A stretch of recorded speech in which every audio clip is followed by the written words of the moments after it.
जय हिंद प्यारे बच्चों, आज का सुप्रभात। कक्षा 5 के बच्चे ध्यान देंगे। अभी तक हम लोगों ने पाठ 9 का पठन कार्य, उसमें जुड़े हुए आकर्षण भाग के जो भाग थे उन्हें हमने देख लिया है। उन पर आधारित जो प्रश्न थे उन्हें भी हम हल कर चुके हैं। गृह कार्य भी आपने पूरा कर लिया होगा। उस गृह कार्य को आप अपनी उत्तर पुस्तिका पूरा करके विद्यालय जल्द से जल्द भिजवाएं ताकि उसे करेक्शन किया जा सके और आपको समय के साथ उसे लौटाई जा सके।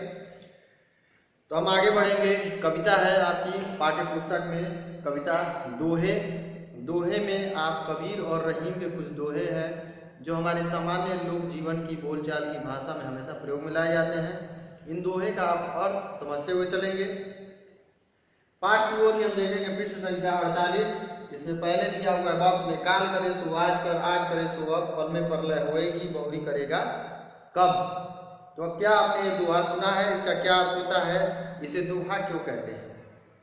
इसे दोहा क्यों कहते हैं? तो काल करे सो आज कर, आज करे सो अब, यानी कल जो कार्य करना है वो आज करो, और आज करे सो अब, यानी आज जिस कार्य का तुमने समय सारणी बनाया, जिस कार्य का तुमने टाइम टेबल बनाया उसे अभी करो।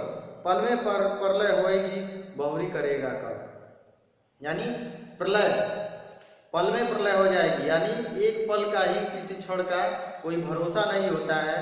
एक पल, एक क्षण में ही सब कुछ परिवर्तित हो जाता है।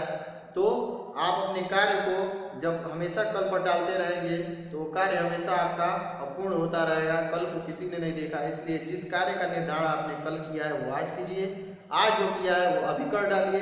कार्य को कल पर मत डालिए। कार्य को कल पर टालने का मतलब है कि कार्य को हमेशा टालिए मत, आने वाले समय पर मत टालिए। जब आपके पास समय हो तुरंत उस कार्य को कर डालिए। अब हम आगे बढ़ते हैं पठन कार्य में। इसमें पहला है आपका, अति का भला न बोलना, अति की भली न चुप। अति का भला न बोलना, अति की भली न चुप। अति का भला न बरसना, अति की भली न धूप। यहाँ ये कबीर दास की जो है वो उक्तियां हैं। अति का भला न बोलना, अति मीन्स होता है अत्यधिक। अति मीन्स क्या होता है? अत्यधिक। अति का मतलब होता है अधिक, आपका अधिक, यानी किसी भी चीज की अति यानी अधिकता। तो अति का भला न बोलना, यानी अति का भला न बोलना यानी किसी भी चीज की, यानी बोलने की अधिकता, यानी बहुत अधिक बोलना। बहुत अधिक बोलना भी भला नहीं होता है, यानी अच्छा नहीं होता है। अति की भली न चुप, और बहुत ज्यादा चुप रहना भी, मौन रहना भी। चुप यानी चुप रहना या मौन रहना। यहाँ चुप का क्या है? इसमें बड़ी की मात्रा दिया है, बड़ा होगा, लेकिन यहाँ पे इसका हो जाएगा चुप या मौन रहना। इसका अर्थ आपका हो जाएगा चुप या मौन। यानी बहुत अधिक बोलना भी हमारे लिए भला नहीं है, अच्छा नहीं है। हमारे लिए बहुत अधिक बोलना है किसी विषय वस्तु पर, या किसी से बहुत अधिक बोलना भी हमारे लिए हितकारी नहीं है, भला नहीं है। अति की भली न चुप, और बहुत अधिक किसी बात पर चुप रहना है। किसी भी बात पर, किसी भी विषय वस्तु पर बिल्कुल मौन रहना, बिल्कुल चुप रहना भी अच्छा नहीं होता, भला नहीं होता, नुकसानदेह होता है। अति का भला न बरसना, बरसना यहाँ बरसात से है, यानी बहुत अधिक बारिश, बहुत अधिक वर्षा का होना भी क्या है? अच्छा नहीं है, वो नुकसानदेह होता है, वो सभी के लिए नुकसानदेह होता है। बाढ़ आती है, फसलें ध्वस्त हो जाती हैं, जनजीवन त्रस्त हो जाता है, अस्त व्यस्त हो जाता है, जान माल की हानि होती है। तो अति का बरस भला न बरसना, बहुत अधिक बरसात भी हमारे लिए हितकारी नहीं होती, नुकसानदेह होती है। अति की भली न धूप, और बहुत अधिक जब धूप का प्रकोप बढ़ता है तो लू चलती है, हवा गर्म होती है, लोगों की मौतें होती हैं, और धूप लगने से, धूप बढ़ने से आम जनजीवन जो होता है वो त्रस्त हो जाता है, परेशान हो जाता है। तो यहाँ कह रहे हैं कबीरदास कि बहुत अधिक बोलना भी हमारे लिए अच्छा नहीं होता है, नुकसानदेह होता है। बहुत अधिक चुप रहना भी, किसी विषय पर मौन रहना भी हमारे लिए नुकसानदेह है। अति का भला न बरसना, यानी बहुत अधिक बारिश भी हितकारी नहीं है हमारे लिए। अति की भली न धूप, और बहुत अधिक धूप भी हम लोगों के लिए नुकसानदेह होती है। यानी किसी भी चीज की अति, यानी किसी भी चीज की अधिकता हमारे जनजीवन को प्रभावित करती है, हमारे नुकसानदेह होती है। ये कहने का तात्पर्य है। दूसरा है आपका ऐसी बानी बोलिए मन का आपा खोए, औरन को शीतल करे आपहु शीतल होए। ये कबीर की एक दूसरी उक्ति है। ऐसी बानी बोलिए, बानी मीन्स होता है वाणी, बानी वाणी या बोली। ऐसी बानी बोलिए, बानी यानी वाणी या हमारी बोली, हमारा बोल, हमारे वचन। ऐसी बानी बोलिए मन का आपा खोए, आपा मीन्स होता है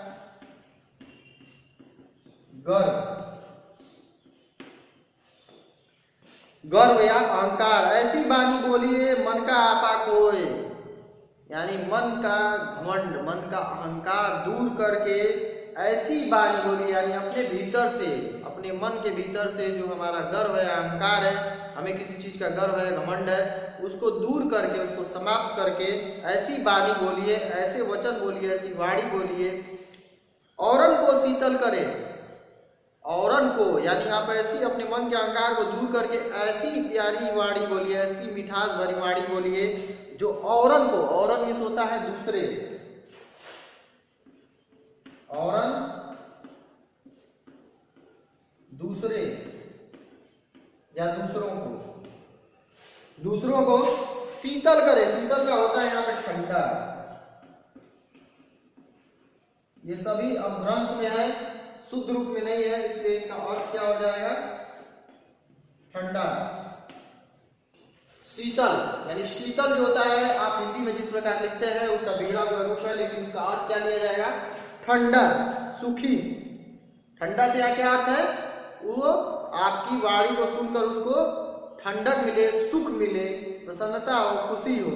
तो औरन को शीतल करे आपहु शीतल होए, यानी अपने मन का घमंड अहंकार दूर करके ऐसी वाणी बोलिए, ऐसे वचन मृदु वाणी बोलिए, औरन को शीतल करे, यानी दूसरों को भी वह ठंडक दे, खुशी पहुंचाए, प्रसन्न करे, सुख दे, आपहु शीतल होए। और उसे बोलने के पश्चात जब दूसरे सुखी होंगे तो उससे आप भी शीतल होंगे, यानी आप भी सुखी होंगे, आप भी प्रसन्न होंगे, आप भी खुश होंगे, आपको भी उससे ठंडक मिलेगी।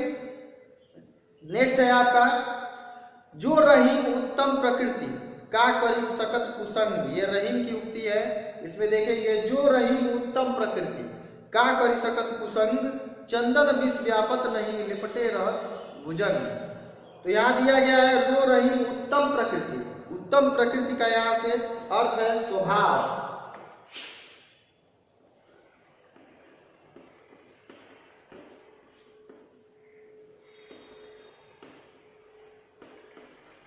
प्रकृति यानी हमारा नेचर, हमारा स्वभाव।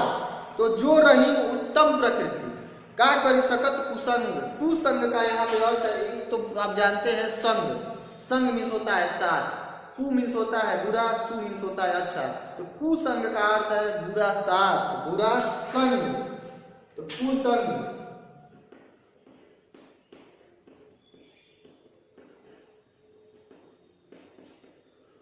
बुरे लोगों का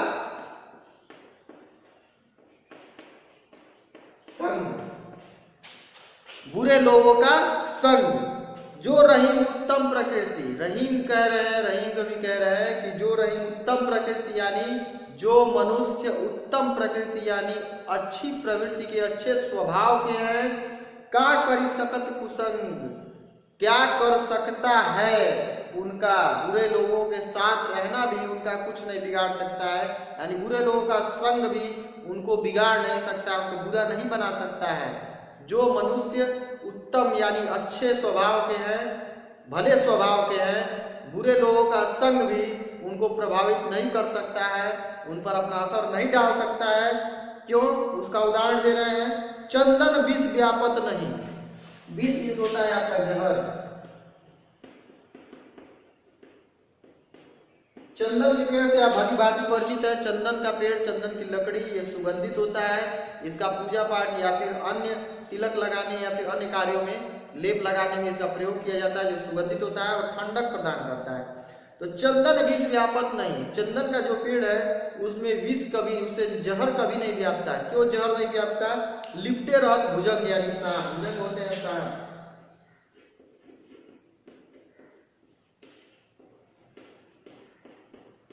भुजंग से यहाँ क्या है? सांप। यानी चंदन के वृक्ष पे, अगर जो चंदन के पेड़ है वहां आप देखेंगे कि सर्प लिपटे रहते हैं उस पेड़ से। क्यों लिपटे रहते हैं? क्योंकि वो ठंडी प्रकृति का होता है, सुगंधित होता है, इसीलिए सर्प उस पे क्या होते हैं? लिपटे होते हैं। उसके आसपास सर्प पाए जाते हैं, सांप पाए जाते हैं। तो चंदन विष व्यापक नहीं, लिपटे रहत भुजंग।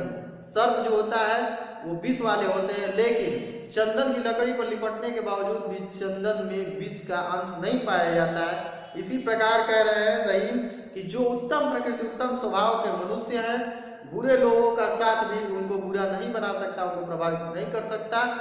तो ये 3 उक्तियां हमने पढ़ी इस कक्षा में। आगे की जो 3 उक्तियां हैं वो हम अगली कक्षा में पढ़ेंगे। अभी के लिए आपकी कक्षा समाप्त।